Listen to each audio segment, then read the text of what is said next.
오늘 우리에게 주신 하나님의 말씀은 누가복음 23장 13절부터 25절까지의 말씀입니다. 누가복음 23장 13절부터 25절까지의 말씀을 제가 봉독하도록 하겠습니다. 빌라도가 대제사장들과 관리들과 백성을 불러 모으고 이르되 너희가 이 사람이 백성을 미혹하는 자라 하여 내게 끌고 왔도다. 보라, 내가 너희 앞에서 신문하였으되 너희가 고발하는 일에 대하여 이 사람에게서 죄를 찾지 못하였고 헤롯이 또한 그렇게 하여 그를 우리에게 도로 보내었도다. 보라, 그가 행한 일에는 죽일 일이 없느니라. 그러므로 때려서 놓겠노라. 무리가 일제히 소리질러 이르되 이 사람을 없이하고 바라바를 우리에게 놓아주소서 하니 이 바라바는 성중에서 일어난 밀란과 살인으로 말미암아 옥에 갇힌 자러라. 빌라도는 예수를 놓고자 하여 다시 그들에게 말하되 그들은 소리질러 이르되 그를 십자가에 못 박게 하소서 십자가에 못 박게 하소서 하는지라. 빌라도가 세 번째 말하되 이 사람이 무슨 악한 일을 하였느냐 나는 그에게서 죽일 죄를 찾지 못하였나니 때려서 놓으리라 하니 그들이 큰 소리로 재촉하여 십자가에 못 박기를 구하니 그들의 소리가 이긴지라. 이에 빌라도가 그들이 구하는 대로 하기를 인도하고 그들이 요구하는 자 곧 밀란과 살인으로 말미암아 옥에 갇힌 자를 놓아주고 예수는 넘겨주어 그들의 뜻대로 하게 하니라. 아멘. 네. 오늘 또 예배 자리에 나오신 우리 중등부 선생님들 그리고 친구들 주님의 이름으로 환영하고 축복합니다. 우리가 지난 한 주간 너무나 추웠던 것 같아요. 그렇죠? 네. 제가 원래 요즘에 계속 집에만 있다가 이제 좀 이렇게 시골에도 갔다 올 일이 있고 해서 오랜만에 움직였는데 하필이면 그때가 너무 추워가지고 힘든 한 주를 보냈는데 우리 중등부 우리 공동체들 감기 안 걸리시고 잘 지내고 계신지 궁금합니다. 우리 아프지 마시고 코로나로부터도 잘 피해셔서 건강하게 잘 지내셨으면 좋겠습니다. 오늘 본문 누가복음 23장은요. 예수님의 사역 이야기에서 가장 클라이막스에 해당하는 이야기입니다. 예수님의 십자가 사건이 기록되어져 있는 장이기 때문이죠. 오늘 우리가 읽은 13절부터 25절은 예수님께서 그 못 박히시기 전에 고난당하셨던 그 내용 중에 일부가 기록되어져 있는 것입니다. 예수님은 예루살렘 성에 입성하셔서 이제 어떤 일을 당하셨냐면 자신의 제자였던 가룟 유다로부터 배반을 당하기도 하죠. 그리고 수제자 베드로도 예수님을 세 번이나 부인하는 것을 경험하기도 하십니다. 또 이 밖에도 많은 사람들이 예수님을 욕하고 조롱하고 때리기도 했었어요. 더 나아가서 예수님은 아무 잘못도 없는데 거기 공회에 있는 장로들, 대제사장들 그리고 서기관들이 모여있는 공회로 끌려가서 재판을 받기도 했습니다. 그렇게 결국 오늘 본문에 보면 예수님께서 어떤 한 사람 앞에 서게 됩니다. 그 사람은 예수님에게 최후의 결론을 내릴 사람이에요. 그 사람은 우리가 아까도 사도신경을 외웠지만 사도신경을 외울 때마다 나타나는 그런 사람인 바로 빌라도라는 인물입니다. 예수님이 빌라도 앞에 서게 되셨어요. 그런데 오늘 본문을 보면 빌라도가 이렇게 이야기합니다. 나는 이 사람에게서 죄를 찾지 못하였다. 그러니 나는 이 사람을 매나 몇 대 때리고 그냥 놓아줄 것이다 라고 이야기해요. 이미 앞서 4절에도 보면 빌라도가 이 사람에게서는 죄를 찾을 수 없다라고 이야기를 하기도 하죠.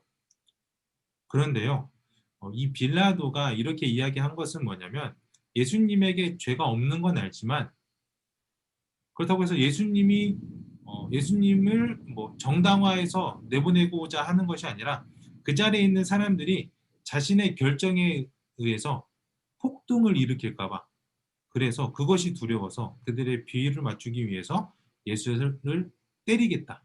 그리고 나서 풀어주겠다라고 타협 아닌 타협을 하고 있는 겁니다. 그런데 빌라도의 의도와는 다르게 그 자리에 있던 많은 사람들이 더 소리쳐 외치기 시작했습니다. 뭐라고 하냐면 그 사람을 없애버리라고. 그리고 그 사람 대신에 우리에게 바라바를 달라고 이야기를 합니다. 누가복음 23장 17절에 보면 없음이라고 아까 봤지만 없음이라고 기록되어 있잖아요. 이런 같은 이야기에 대해서 다른 복음서들은 이렇게 기록되어져 있습니다. 명절이 되면 백성들이 요구하는 대로 죄수 한 사람을 놓아주곤 하였다라고 기록되어져 있어요. 오늘 본문의 상황이 유월절 기간이었기 때문에 백성들은 예수님을 죽이고 대신에 바라바라는 인물을 놓아줄 것을 요구했어요. 이 바라바라는 인물이 어떤 인물이냐면 성경에도 기록되어 있지만 단순 범죄자가 아닙니다. 본문 19절에 보면 바라바는 성 안에서 일어난 폭동과 살인으로 감옥에 갇혀 있는 사람이라고 나와 있어요.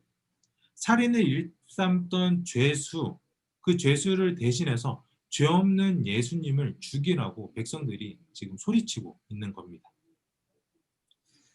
그럼에도 빌라도는 죄 없는 예수를 죽였다는 그런 책임을 지기 싫어서 그런지 다시 백성을 설득합니다. 이 사람이 무슨 잘못을 했다고 죽이기까지 해야 하느냐. 그냥 이 사람 매질이나 좀 하고 내가 풀어주겠다라고 이야기를 하지만 흥분해 있는 그 백성들의 소리를 이길 수는 없었습니다. 결국 빌라도는 백성들이 요구하는 대로 하기로 결심을 내립니다. 그렇게 예수님은 우리가 아는 대로 십자가에 매달려서 죽으셨습니다. 저는 오늘 이 본문에 나오는 인물들을 전 세 가지 부류로 나눌 수 있다고 생각하는데요. 첫 번째는 빌라도, 그리고 두 번째는 그 자리에 있었던 수많은 군중들, 그리고 세 번째는 바라바라고 저는 이렇게 나눠볼 수 있을 것 같습니다. 먼저 빌라도는 어떤 인물인 것 같아요? 뭔가 예수님을 놓아준다고 하니까 뭔가 괜찮은 사람 같지만 전혀 의도는 달랐습니다. 빌라도는 예수님이 당하시는 그런 고난을 그냥 방관하고 피하고 싶었던 사람에 불과합니다. 죄가 없는 걸 알지만 그런 주변의 사람들의 시선을 의식해서 자신은 예수님과 무관하다는 것을 계속해서 증명해야 했어요. 또 예수가 죄가 없는 걸 알기에 그의 재판에 있어서도 뭔가 책임을 지기 싫어하는 그런 인물이었습니다. 예수님과 아예 그냥 관계도 쌓고 싶지 않은 그런 사람이었어요. 마치 예수님을 세 번이나 부인했던 베드로처럼 말입니다. 남 눈치를 보면서 정작 예수님을 제대로 바라보지 못하는 그런 부류의 사람들을 오늘 우리가 빌라도라고 얘기할 수 있을 것 같습니다. 우리가 살아가는 지금 이 세상에도 이런 사람들이 많이 있습니다. 당연히 신앙적으로도 그런 사람들이 많이 있고요. 우리들도 어느새 그런 모습을 나타낼 때도 있죠. 그뿐만 아니라 우리와 가깝게 살아가는 그런 사람들, 일상생활, 사회에서도 이런 사람들이 많이 있습니다. 올바르게 판단하고 결정을 내려야 하는 그런 사람들이 정작 그렇게 중요한 결정을 내려야 하는 그런 상황 가운데 윗사람의 눈치를 본다거나 또는 다수의 사람들의 의견만을 듣고 소수의 의견을 아예 묵살하는 그런 억울한 일이 생기게 되는 그런 판결을 내리는 경우도 요즘에 많이 있는 것 같습니다. 이런 사람들이 죄 없는 예수의 억울함을 외면하고 피하려 했던 그런 빌라도와 같은 사람들이죠. 두 번째 부류의 사람은 바로 그 자리를 가득 채웠던 군중들입니다. 물론 그 자리에 예수님을 따르는 몇몇의 사람들도 있었을 텐데 예수를 죽이고자 하는 사람들이 너무나 많이 있었어요. 그런데요, 아이러니한 게 하나 있는데 그 자리에 있던 군중들 중 상당한 수의 많은 사람들이 이전에는 예수님을 따랐던 사람들이라는 겁니다. 뭐 처음부터 미워하고 싫어했다면 아니 뭐 그나마 소신 있다라고 얘기할 수는 있지만 예수를 따르던 사람들이 지금은 예수님을 죽여야 된다고 소리치고 있는 거죠. 그 자리에 있는 지도자들을 제외하고는 아마도 대부분의 사람들이 예수님을 따르던 사람들이었을 겁니다.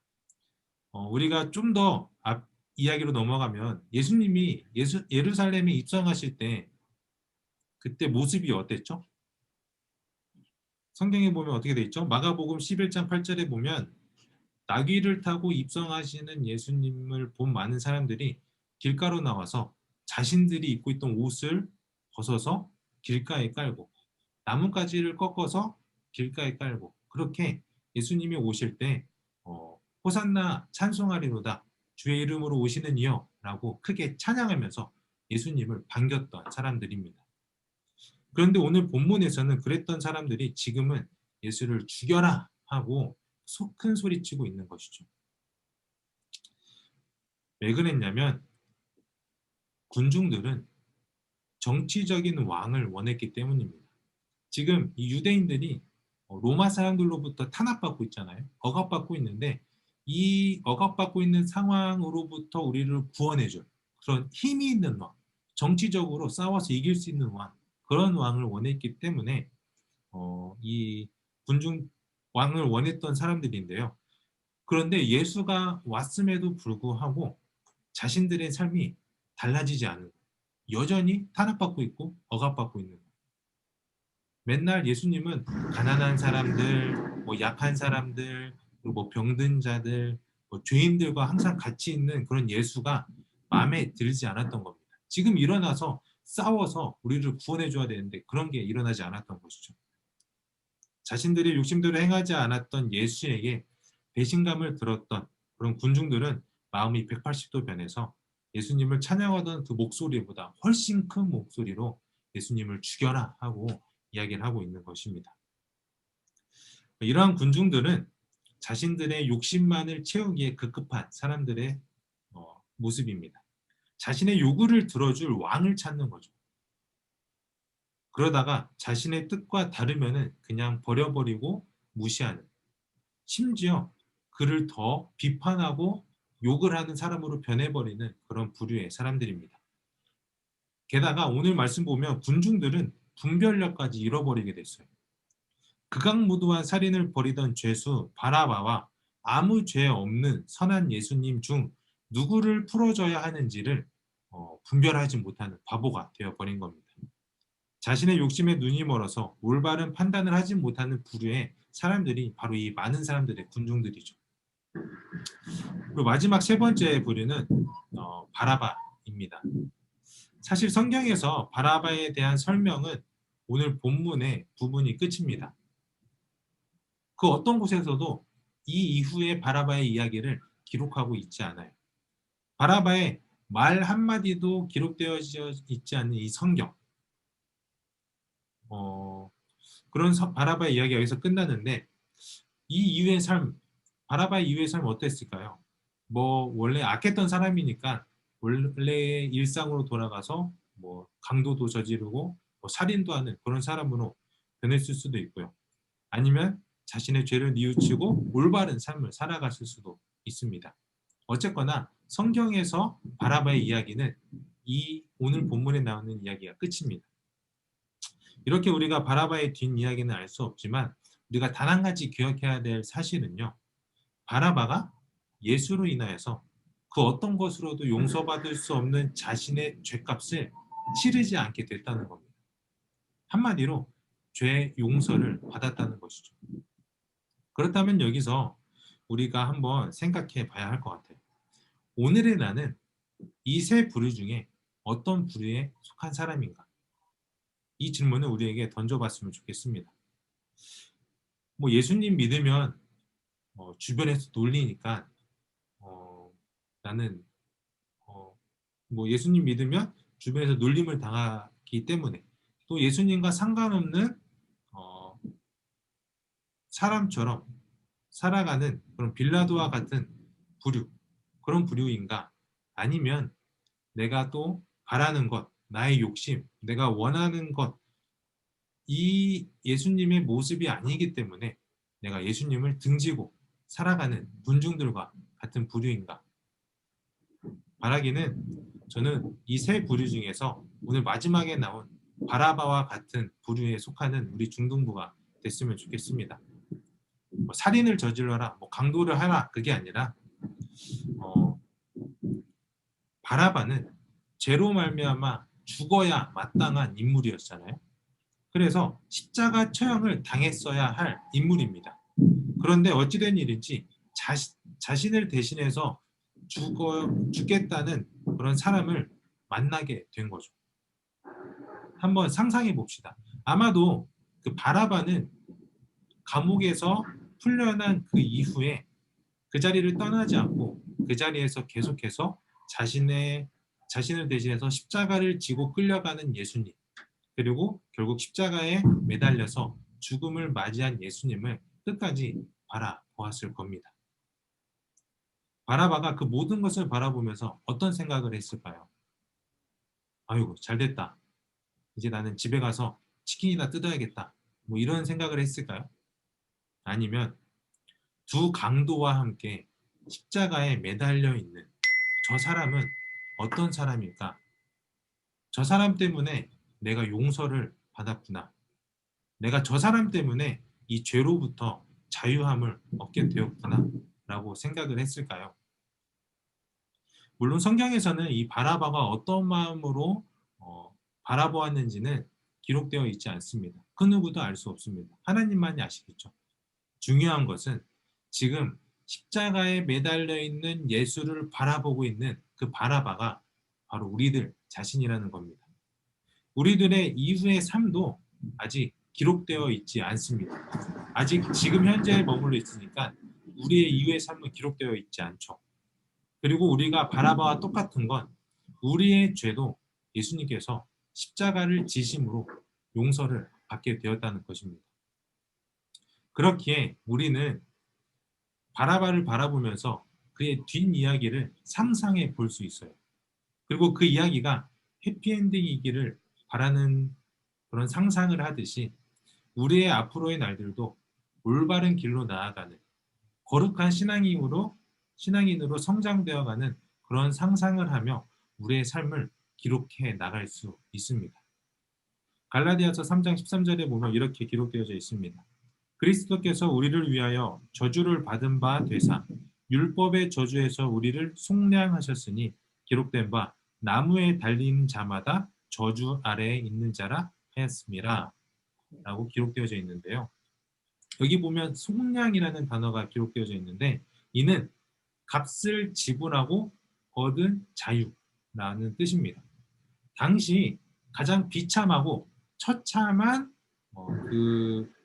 처참한 형벌이 바로 나무에 달려서 죽는 그런 형벌이었는데요. 예수님께서 그 십자가에 달리심으로 인해서 그렇게 우리는 우리의 죄값에 대하여 예수님께서 그 십자가에 달리심으로 인해 그렇게 우리의 죄값에 대하여 지불하심으로 말미암아 우리가 속량받아 자유함을 얻게 되었다는 것입니다. 아마도 바라바는 자신이 얻은 이 자유를 예수님을 증거하는데 쏟아내지 않았을까? 저는 그렇게 생각합니다. 저는 바라바가 회개하고 올바른 삶을 살았을 거라고 믿습니다. 왜냐하면 예수님의 그 십자가 사건에 담겨 있는 사랑과 자비와 그 은혜와 긍휼에는 그 어떤 잘못과 실패가 있을 수 없기 때문이죠. 우리는 앞으로 살아가면서 오늘의 나는 누구인가라는 질문을 계속해서 던져야 합니다. 그럴 때 우리는 나 자신이 빌라도와 군중들이 아닌 바라바와 같은 상황이라는 것을 고백했으면 좋겠습니다. 그렇게 십자가에 매달려 계신 예수님을 바라보는 그런 바라바의 심정으로 살아가는 우리들이 되었으면 좋겠습니다. 그럴 때 예수님이 베풀어 주신 은혜와 자비를 기억하며 예수님을 나의 삶으로 나타내는 그런 우리 중등부 공동체가 되기를 간절히 소망하겠습니다. 기도하겠습니다. 사랑과 은혜가 충만하신 하나님 아버지 감사합니다. 오늘 십자가에 매달려 계신 그 예수님을 바라보는 바라바의 모습을 우리가 상상해 보았습니다. 예수님으로 말미암아 자유를 얻은 그 바라바의 모습이 오늘을 살아가는 우리의 모습임을 이 시간 고백합니다. 주님, 우리가 주님을 우리와 상관없는 사람으로 바라보는 것이 아니라 예수님을 더 미워하고 나의 뜻대로 되지 않는다 해서 예수님을 배척하고 욕하는 그런 사람이 되는 것이 아니라 앞으로의 삶을 상상하면서 나의 예수님, 나를 위해서 십자가에서 죽으신 예수님을 묵상하며 살아갈 수 있는 그런 바라바와 같은 우리가 될 수 있도록 주님 우리를 인도하여 주시옵소서. 그렇게 살아갈 때 주님의 능력이, 주님의 사랑이 우리의 삶을 통해서 가득 퍼지는 그런 우리들이 되게 하여 주시옵소서. 감사드리며 예수님의 이름으로 기도드렸습니다. 아멘. 우리 다 같이 주기도문으로 우리의 예배를 마치도록 하겠습니다. 하늘에 계신 우리 아버지, 아버지의 이름을 거룩하게 하시며 아버지의 나라가 오게 하시며 아버지의 뜻이 하늘에서와 같이 땅에서도 이루어지게 하소서. 오늘 우리에게 일용할 양식을 주시고 우리가 우리에게 잘못한 사람을 용서하여 준 것 같이 우리 죄를 용서하여 주시고 우리를 시험에 빠지지 않게 하시고 악에서 구하소서. 나라와 권능과 영광이 영원히 아버지의 것입니다. 아멘.